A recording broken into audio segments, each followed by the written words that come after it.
विवाहबाह्य संबंधाच्या संशयावरून एक धक्कादायक घटना झारखंडमध्ये घडली। जमशेदपूरमधील कपाले येथील मित्तल नगरमध्ये पतीने पत्नीचा खून केला आणि मग आत्महत्या केली।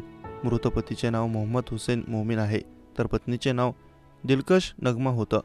हुसेनने नगमाचा धारदार शस्त्राने वार करून सोमवारी खून केला होता। त्यानंतर गळफास घेऊन स्वतःही आत्महत्या केली।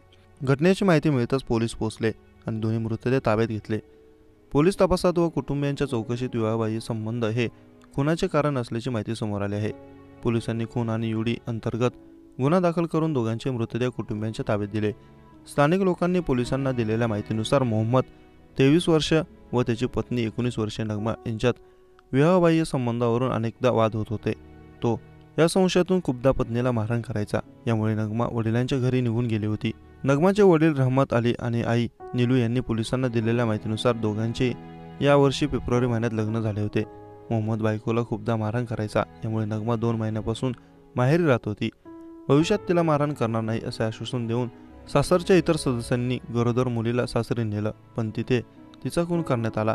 तिच्या वडिलांनी सांगितलं की सोमवारी सकाळी 6 वाजताच्या सुमारास आपल्याला मुलीचा फोन आला होता। नवरा मारहाण करत असल्याचं तिने फोनवर सांगितलं होतं।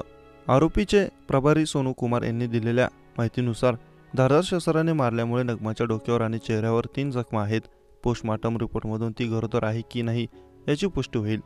नगमाच्या कुटुंबियांनी मृत मोहम्मद विरोधात तक्रार दिली नाही, कारण दोघांचे मृत्यू झाला आहे। सध्या पोलीस या प्रकरणाचा तपास करत असून पोलिसांनी पोस्टमॉर्टम नंतर मृतदेह कुटुंबियांच्या ताब्यात दिले।